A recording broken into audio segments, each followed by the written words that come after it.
KSJE is the radio home for the Connie Mack World Series. We'll be interrupting our regular programming to bring you live, play-by-play action of all the games. Join us July 21st through July 30th. We've got the best team of announcers with decades of experience. The Connie Mack World Series on KSJE, 90.9 FM or 103.3 FM on air or online at ksje.com. San Juan Regional Medical Center is your community hospital, committed to making life better for the communities we are privileged to serve. In fact, better is our mission, improving lives through personalized health and care. What matters most to our patients matters most to us, offering a comprehensive range of inpatient, outpatient, and emergency care services so you can get the quality care you need right here at home. San Juan Regional Medical Center, celebrating life better here since 1910.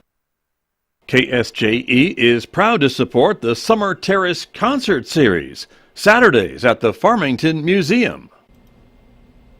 The San Juan College Concert Band, Saturday, July 23rd. Grant and Randy, featuring country music, Saturday, July 30th. The Summer Terrace Concert Series at the Farmington Museum, 3041 East Main Street, Saturdays this summer from 6 to 7:30 p.m.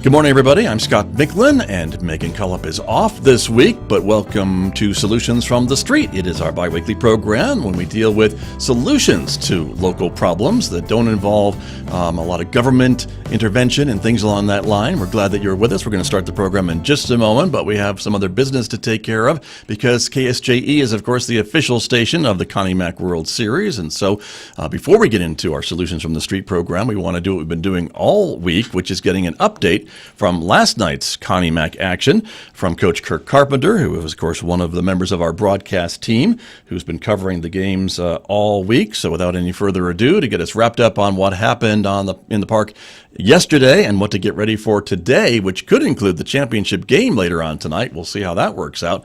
Here's Coach Carpenter. Hi, fans. This is a Connie Mack World Series wrap-up with Coach Carpenter, a recap from Ricketts Park. Game number 17 was UBC from Dallas, Texas, and the Colton Nighthawks. Both had hopes of getting into the championship Friday, as they may crown a champion later tonight here at Ricketts Park. The winner of this game would advance into the semifinals later today.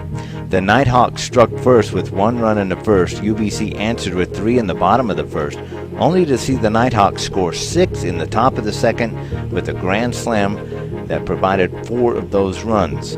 UBC would cut the lead in the bottom of the inning by 7-4. UBC chipped away at the lead and made it a 7-6 ball game after 3 innings. In the fourth, the Nighthawks would score 4 more runs to take an 11-6 lead, and Colton added 4 more in the fifth. UBC, who had a tremendous comeback yesterday, did not have the same magic today. They fall short by a score of 16-10. In this game, these two teams combined for 28 runs and 29 hits. But again, it's the Colton Nighthawks who will make their way into Championship Friday. Game 18, 2 strong teams faced off in this one, and 2 teams that nobody needs an introduction to. It was the Southern Cal Renegades and the Florida Legends. The Legends lost their game to the Midland Redskins 4-3, who posted a comeback in the 7th of Game 12. The Renegades lost to DBAT in game number 16 as DBAT outscored them 6-2. The Legends struck first, scored 4 runs on 4 hits. Renegades took a 5-4 lead after 3, extending the lead by another run in the top of the 4th, only to see the lead disappear after a 4-run inning for the Legends in the bottom of the 4th. 3 of those came off a 3-run home run. All the scoring they needed took place in 4 innings, and the Legends win this one by a score of 8-6. They punched their ticket into the Final Four and Championship Friday.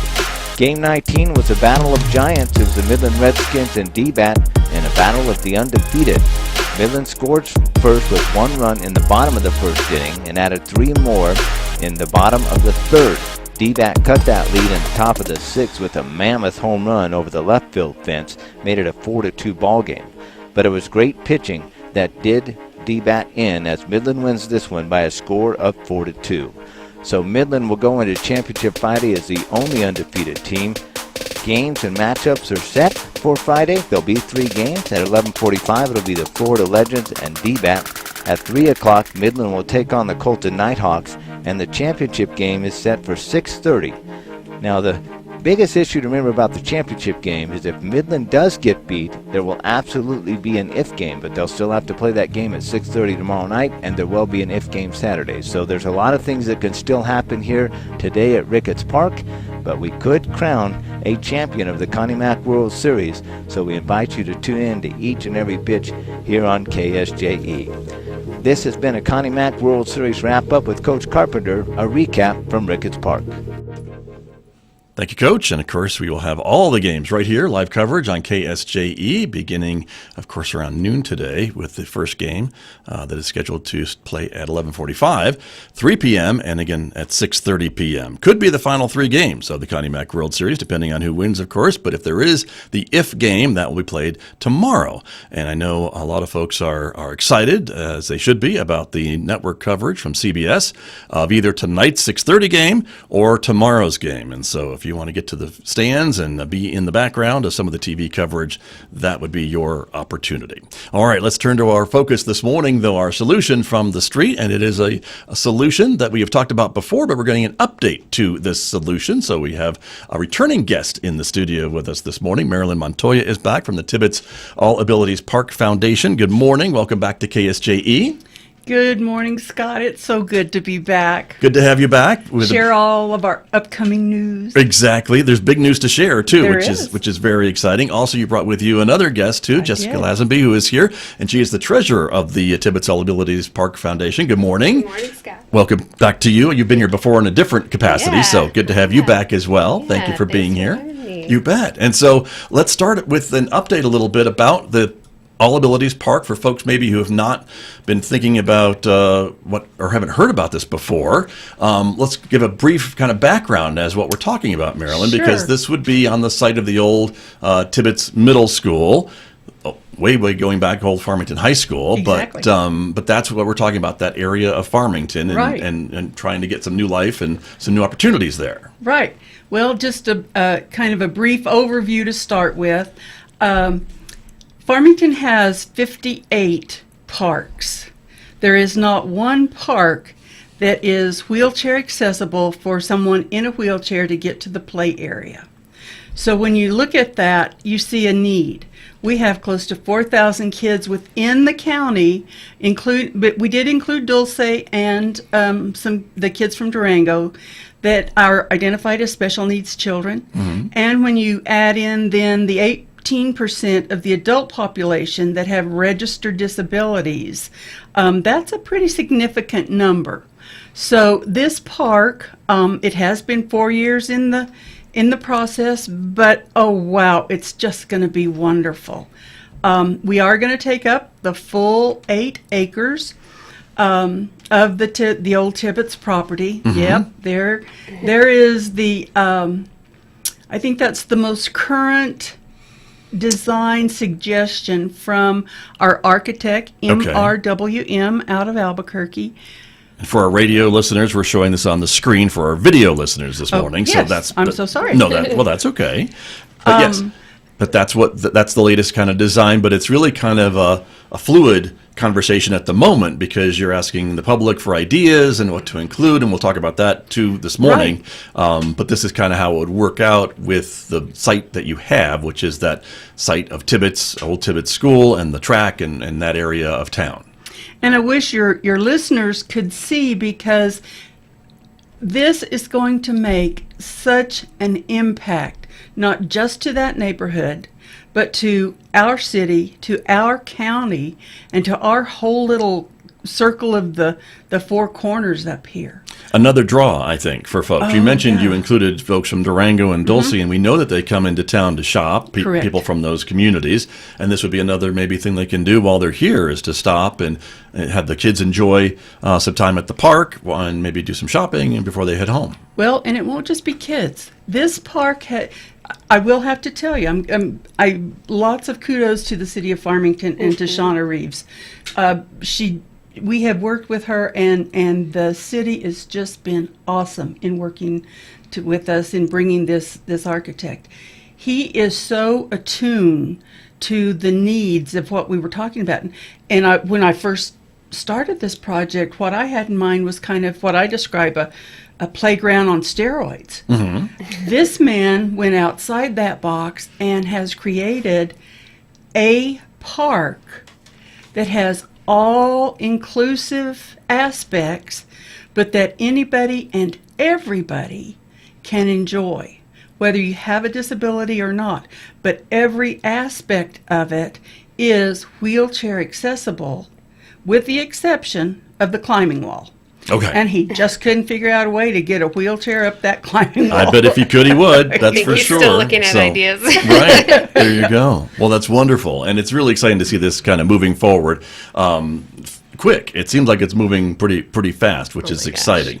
Before we get too much longer into the show, I did have a photo in the display here because the park was also mentioned last night at Connie Mack World Series, right? Yeah, we got to throw out the first pitch last night. We had 3 folks throwing out the pitch, and Dr. Paul Cutler, he's on our board there too, and he got to throw a pitch. Whitten Carey and Jared. I'm putting you on the spot. I can't Okay, remember wait. his name right now. We'll get Reddy. it. Right. Josh Reddy. Okay. Something like that. It's 3 folks there that Yeah. were there to help get the game started. So that's wonderful. They did awesome. And so it's getting a lot of community support, a lot of discussion in the community about the All Abilities Park, and so that's kind of why we wanted to get an update here on this solution. And as you've mentioned, then Marilyn, it's going to be really a park for everybody, not just for children, but for adults, not just for those with disabilities, but for everybody. It sounds like. Exactly. This architect has designed spaces that families can go. All of the picnic tables and areas will have a place that a wheelchair can pull into. Right. If you've ever been out into the community in the parks, the picnic tables don't have a space that a wheelchair can pull into. Someone in a wheelchair has to pull to the side and eat sideways. Right. And so, Kind of twist. he's Yeah. very, very attuned. It'll have 3 bathrooms. One question we always get is, are you keeping the Emma Weaver building, the Emma Weaver Library? Right. And yes, they're looking at working to make some space in there that would accommodate children and adults on the autism spectrum that need less of the outdoor stimulation. Gotcha. All of the bathrooms that we have, he originally had 2. After meeting with the TAP board, the Tibbetts All Ability Park board, we said, no, we need more. It's 8 acres, and some of these folks can't get from one end to the other. Right. And so he's put a bathroom in the middle. All of the bathrooms will have a family configuration, and this was kind of a new thing for me, is the handicap configurations. If you are okay for a child in a wheelchair, but if you have an adult in a wheelchair with a caregiver, that's a tight squeeze. And so having the family dimensions, restrooms in each of these 3, I mean, that's just going to make it that much easier. Right. So Right, very good. Well, that will definitely help. And we're seeing again the map of the location there in town, right there on Apache Street, of course, between kind of Butler and Dustin, and that's kind of the location that we're talking about. If you drive by there today, boy, it doesn't look like much after the building's gone, and so there's a big pile of dirt. The track is there. The Emma Weaver Library is still there, and that's what you're hoping to be able to reuse as part of the design. right, the architect said it had good bones. Well, that's good. Yes. Good to know. And that's a more recent building on that location as opposed to the school that was torn down to make way for the park. But I wanted to talk, the city did the architect, pardon me, did a presentation to the city and citizens about his work and the work of the company that's doing this, the design and all the thought that's going into it. And I thought that was really interesting, as you mentioned too, that this design is going to be for children and adults with disabilities, but also be accessible to the other folks in the community who aren't disabled and their caregivers and things along that line. So I thought that was really interesting, in talking about some of the way how kids learn, the different ways that they learn, whether you have a disability or not. And so these were some of the books, I think, that were mentioned in the presentation that he was referring to, right? About Correct. trying to bring things into the design that goes along with these lines of these books that we're seeing on the screen. And so was that a direction from the board, or was that from the architect? I mean, what did you ask them to do? Well, so the architect is really into the research-based concepts of parks now, and a lot of that was on his own. He's got a great track record of accessible parks in Albuquerque mostly. Okay. So he was a great fit for this project, and he just really wants this park to be everything that we've dreamed of, and they've been totally supportive of our dream and the community's dream. Whenever they're doing input sessions, they take a lot of that to heart, and they evolve the concept every time, and it's just more than we could have ever imagined. So Gotcha. Very good. And when we think about how kids play or learn, again, from the presentation, all these different sensory things, the touch, the sight, the hearing, the smell, and the taste, all these things were part of the presentation as well, I guess, to try to, again, set a baseline of how kids play and how they learn and what they experience, I guess, when they're out in nature and at a playground or what have you. Exactly. Exactly. Okay, very good. And then some of the other things that I pulled off of the presentation, the side-by-side play and how you do that, and integrating accessible routes is a desired feature for everyone. And as you mentioned, Marilyn, every section of this park, except the climbing wall, would be accessible by wheelchair accessibility, correct? Correct. And that's by design. Correct. And that's really important. It is important. One of the, this has been a learning curve for me, Scott. The wood chips that you see in any standard park play area, those are ADA compliant. The Adults with Disabilities Act, that meets that compliancy. But you can't roll a wheelchair or a stroller or a gate walker to get to that play area. And so that makes it, even though it's ADA compliant, it still makes it inaccessible. And so having a pour and play walkway to a play structure that is designed for children to be able to get to and play on is of primary importance. With that comes a big price tag. I was going to ask you, and that's some other type of structure covering, right? That's a little cushiony, right? Because it is a playground, but it also would allow then other wheeled vehicles or wheelchairs or things like that, scooters, to get across it. Correct. That's what we're talking about. Yeah, so Grandpa can push his grandchild on the swing, Right. That's not something that you can do anywhere now, so. Right. And that would be a big improvement, certainly. And I know, Marilyn, last time you were here, we talked a little bit about some of the other parks that you had looked at that have some of these features. The nearest one, I think, is in the Rio Rancho area, correct, if I remember correctly. Correct. And so this would be the only other All Abilities park, then, in quite an area. In the state. Right? There is one that's down in the Las Cruces area. Okay. It's a very small one. It's a very small access one. Ours is going to be a major draw. With all these things you're planning on. And I'm going to brag. I'm going to say we're going to beat Rio Rancho out the door, because this is going to be a location park. People are going to want to come just to be in the park. With all the amenities and all the things you have planned for yes, it, right? Yes. And that's, I think, well, by design, because you're talking about it right now. Some of the things, again, that I pulled off of the presentation, again, including activities that require teamwork, and that, why is that important? Why would that be an important thing to have in a park like this? Well, it kind of feeds into the inclusivity of it. You have children with disabilities playing alongside children with typical abilities, and they're all learning from each other and learning to relate to each other and play together, and it's really important. Gotcha. And I would think at a non-all-accessible park, children with disabilities kind of feel left out then because they can't do these things with those other kids. I really wish your listeners could see the pictures, because the picture you've got up there has a modern day merry-go-round. Right. But if you'll see the little girl in the wheelchair, she's sitting at the side. She's not able to be included because those are wood chips she'd have to go through. Right. And so that would be So different. that tells the picture. Right. Very true. Very true. And of course, our radio audience, if you would like to tune in and see what we're talking about, this program is being broadcast on Facebook and YouTube and Twitter, or you can watch it later on today and catch up on what you're not able to see by listening to it on the radio, but that's perfectly fine.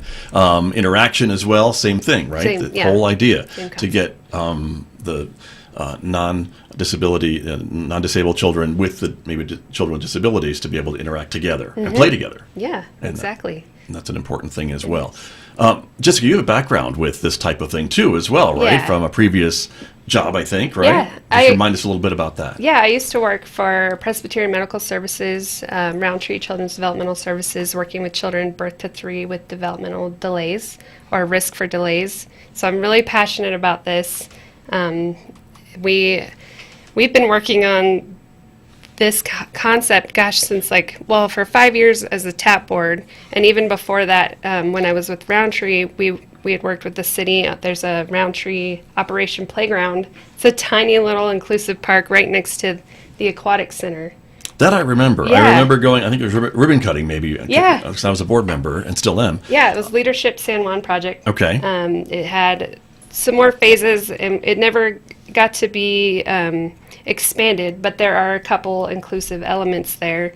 And we just were always wondering why there's nowhere for our kids to go play with other kids. And we all kind of somehow got together with a bunch of like-minded people and realized we were going for the same goal, and it's pretty awesome. We have therapists, people with disabilities, former school employees, and current school employees, just everyone working in the whole gamut with disabilities, and it's a great team. And I guess, and Marilyn Montoya, I guess the reason maybe this has taken off so much is because of what Jessica's talking about, is that there's a lot of folks in the community who see the need for this, who want to put their efforts behind it, maybe put their money where their mouth is, but really try to help make this a reality from those little baby steps of what Roundtree did so many years ago, to see just how much more needed, even on a bigger scale, a playground like this is necessary. Absolutely. The cost of it is going to be a lot. Right. Adaptive equipment is higher. Right. You can't get an adaptive equipment anything at Walmart or Sam's Club. These are all special. So that means fundraising is a priority. Our board, the Tibbetts All Ability Park Foundation, is actively doing fundraising to be able to pay. The city has to go by the procurement laws. Whoever comes in with the lowest bid, that's where they have to go. Right. And if you'll remember, we kind of fashion ourselves that when the city shelter was built, the animal shelter. The city said, we'll get this size cages for the animals. And the Animal League said, oh, no. We want it bigger and better. We want animals to have this size cage with bedding, and we'll pay the difference. And so that's kind of where we are with the foundation. Gotcha. We want to be able to pay. When you look at just a standard play area, to have wood chips in the bottom as the bottom, the layer, Right. that's about $9,000. To do a pour and play there, wheelchair accessible, it's $155,000. That's a significant Right. difference. But we want to be able to say, let's put a pour and play path up to this structure. We don't have to do the whole thing, but we can do a pour and play path, and we'll pay for that portion of it. Got you. So our board has a goal, a $5 million goal by January. We have close to $1.25 million pledged at this point. We've got several presentations out into the community requesting further funds. Jessica is in charge of the fundraising commitment, and bless her heart, she needs a crown on that one. Right. No. Good for you, right? But in October, we're going to have help me out here, a 2K fun, run, walk, and roll. Okay. Everybody. And I'll let you take it off and share. And that'll be a major fundraiser then for what we're talking about, correct? Yeah, And so we're still in some of the planning phases of it because, as you said, this is moving really fast and we're having to come up with ideas really quickly and fundraise really quickly.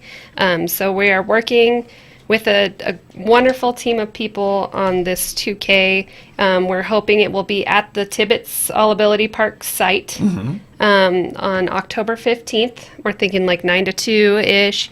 It'll be like a Halloween theme. Kids can dress up. There'll be food for the kiddos, the participants. I mean, it doesn't just have to be kids that participate, but we're hoping to get kids to get sponsored to walk the 2K. Was that 5 laps around that track that's there? And hoping to get some sponsors for that as well. We do have some sponsors already, which is really exciting. But we hope to have registration up on our tapfoundation.com, and TAP has 2 A's. Right. For the walk and roll, run, walk and roll. Right. And so but that's coming in October, so folks can kind of put that on their calendars, yes, right? Please. And there is the address, I believe, right, with the tapfoundation 2A's.com. And you can find out more information about this event and the other events that TAP is doing, the foundation, and some of the other things. And then we also put on the screen the City of Farmington webpage, where they are talking about the All Abilities Park. That is COFallabilitiespark.org. And that is kind of where kind of the city side of this is playing out as well, and they really have to be a major partner. You couldn't do this without the city. You mentioned how much Shauna Reeves, the Director of Parks, Recreation, Cultural Affairs, has been doing, and certainly the city will be doing the heavy lifting, I think, for money and equipment and construction and some of this stuff, right? Oh, yeah. Grants. The city has been 100% supportive of this project from the inception of our idea. They fought just as hard as we have for a lot of this stuff, and they've already got grant funding. They've foot the bill for everything so far. Which is great. Yeah. And again, this all came about, too, from a property sale from the school district of the Tibbetts old school property to the city of Farmington. And that's really kind of what allowed the rest of this kind of to take place, now that you had an actual site. And the city agreed that maybe that's what needed to go in that site. That's, I think, one of the things that really kind of started the ball rolling, if you will. And Scott, I see it as a partnership. I mean, the school and the city are partnering. I mean, they did the land, but they're also, they're helping in other ways. You get the kiddos out to do the 2K run. So, again, it goes back to this wonderful community that we live in. Right.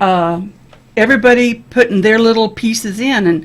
And one thing I did want to say to your listeners is, if you want to be a part of this and make a donation, but you're kind of cash poor right now, but you order on Amazon, you can go to Amazon Smile, identify the Tibbetts All Abilities Park Foundation as the charity, and a percentage of whatever is purchased will then come to us. And since January, when we registered, we've gotten 2 checks.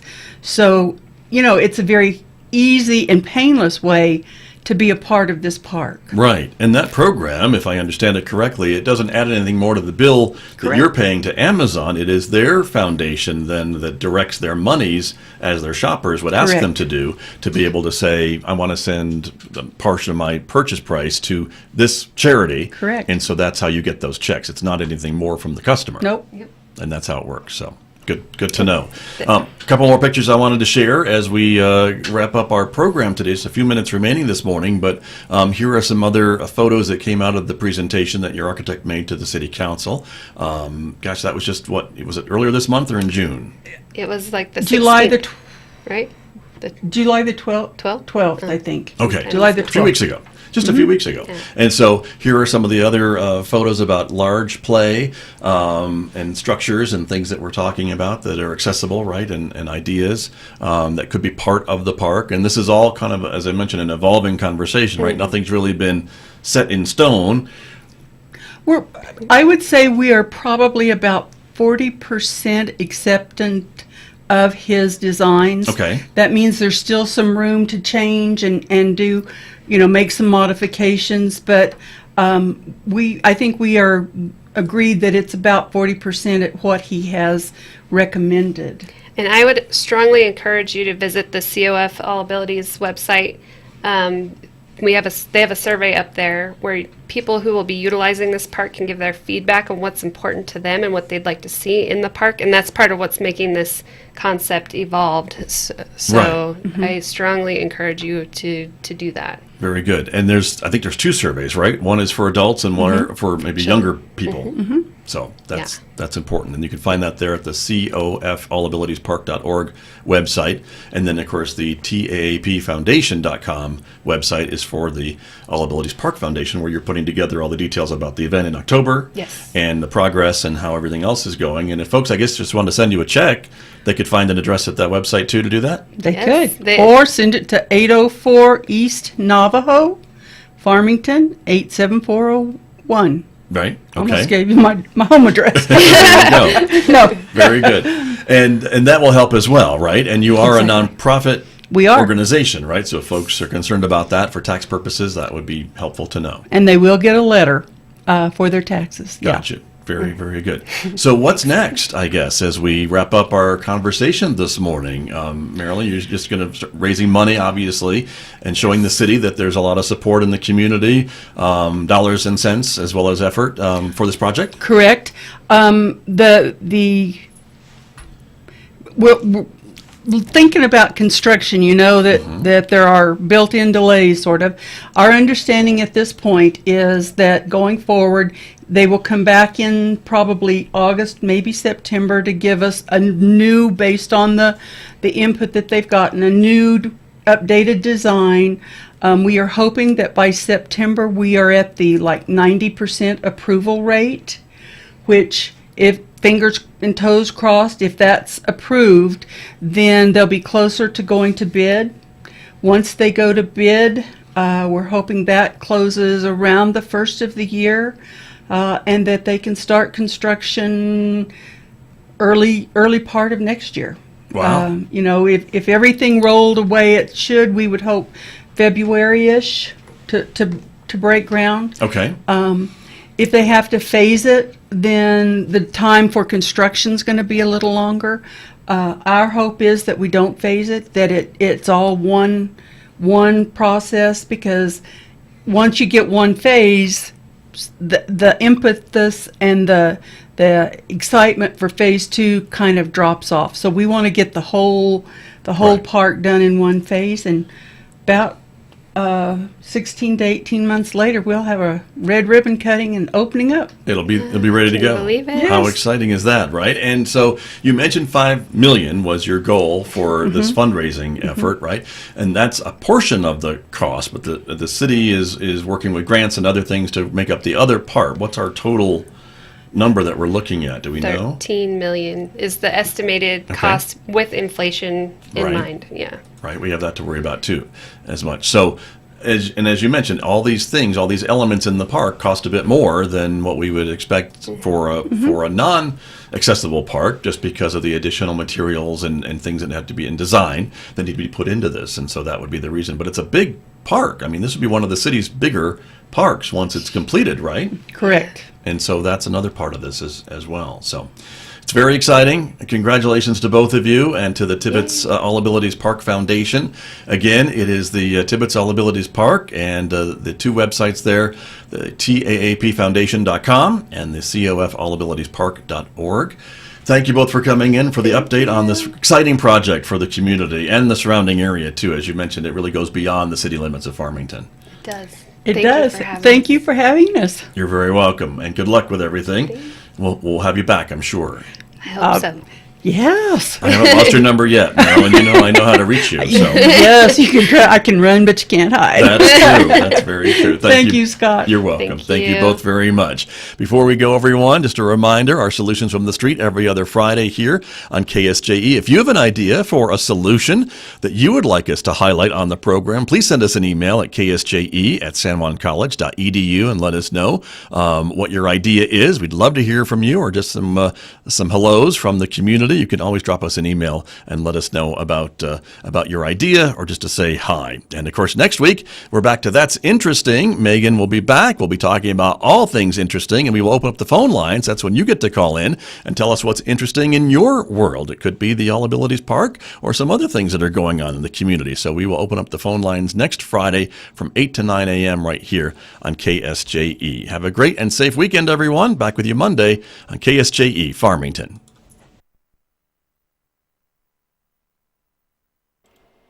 KSJE is supported by Music in the Mountains, a world-class classical music festival based in Durango, Colorado, offering orchestra, chamber, and world music concerts July 7th through July 31st.